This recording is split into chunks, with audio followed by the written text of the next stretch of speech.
தந்தை மகன் தூயாவின் பெயராலே ஆமீன்.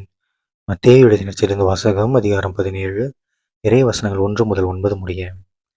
அக்காலத்தில் இயேசு பேதுருவையும் யாக்கோபையும் அவர் சகோதரரான யோவானையும் ஒரு உயர்ந்த மலைக்கு தனிமையாக கூட்டிக் கொண்டு போனார். அங்கே அவர்கள் முன் அவர் தோற்றம் மாறினார். அவரது முகம் கதிரவனைப் போல் ஒளிர்ந்தது.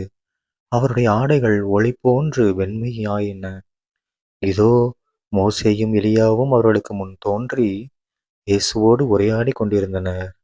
பேதுரு இயேசுவை பார்த்து, ஆண்டவரே, நாம் இங்கேயே இருப்பது நல்லது. உமக்கு ஒன்றும், மோசேக்கு ஒன்றும், எலியாவுக்கு ஒன்றுமாக 3 கூடாரங்களை அமைக்கட்டுமா? இது உமக்கு விருப்பமா? என்றார். அவர் தொடர்ந்து பேசிக் கொண்டிருந்தபோது ஒளிமயமான மேகம் ஒன்று அவர்கள் மேல் நிழலிட்டது. அந்த மேகத்தினின்று, என் அன்பார்ந்த மைந்தர் இவரே, இவர் பொருட்டு நான் பூரிப்படைகின்றேன்.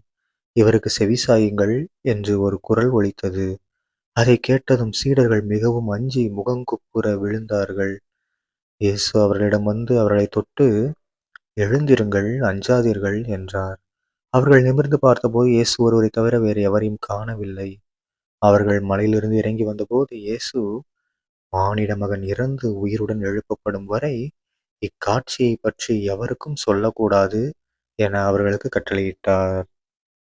ஆண்டவரின் அருள்வாக்கு. கிறிஸ்துவே உமக்கு புகழ். அன்பார்ந்த சகோதர சகோதரிகளே, இன்று தவக்காலம் 2ஆம் வாரம் மார்ச் 1ஆம் நாள் 2026ஆம் வருடம் ஞாயிற்றுக்கிழமை. இன்றைய நற்செய்தியில பாருங்க, நம்ம இயேசு கிறிஸ்து என்ன பண்றாரு? தன்னுடைய சீடர்களை கூட்டிக்கிட்டு மலைக்கு போயிட்டு அங்க தோற்றம் மாறுகிறார். ஓகேங்களா? இதுல இருந்து நமக்கு என்ன தெரியுது? நாமளும் ஏசப்பா கூட இருந்தோம்னா அவரு நமக்கு பல காட்சிகளை கொடுப்பாரு. ஓகேங்களா? நம்ம ஏசப்பா கூடவே இருந்தோம்னா என்ன நடக்கும்? பற்பல காட்சிகள், நம்மள என்ன பண்ணணும், நாம என்ன பண்ணணும், ஓகேங்களா, நமக்கு என்ன நடக்கும். ஸோ கடவுள் நம்மளை வழி நடத்துவார் காட்சிகள் மூலமாக. நமக்கு காட்சி கொடுப்பார். ஏன்னா எல்லாருக்கும் கொடுக்கல பாருங்களேன். கொஞ்சம் பேரை மட்டும் கூட்டிகிட்டு போய் அந்த காட்சியை கொடுக்குறாரு. மற்றவங்களாம் நான் போன பிற்பாடு கண்டுபிடிச்சிக்கிட்டோம், அது வரைக்கும் நீங்கள் யார்ட்டையும் சொல்லாதீங்கன்னு சொல்கிறாரு பாருங்க. ஸோ நமக்கும் ஏசப்பா, நாம் அவர் கூட இருந்தோம்னா அவரும் நமக்கு பல காட்சிகள் கொடுப்பாரு. 2வது பார்த்தீங்கன்னா, ஏசப்பா என்ன சொல்கிறாரு? இறந்து உயிருடன் எழுப்பப்படுவேன் அப்படின்னு சொல்லிட்டாரு. அவர் இறந்து உயிருடன் எழுப்பப்படுவார். ஸோ நம்ம எல்லாரும் இப்போ என்ன காலத்தில் இருக்கோம்? தவ காலத்தில் இருக்கோம். இப்போ ஏசப்பா பாலைநிலத்தில் தவம் பண்ணுறாரு. அடுத்து இறக்க போகிறாரு, பாடுகள் பட்டு அதுக்கப்புறம் உயிர்க்க போகிறாரு.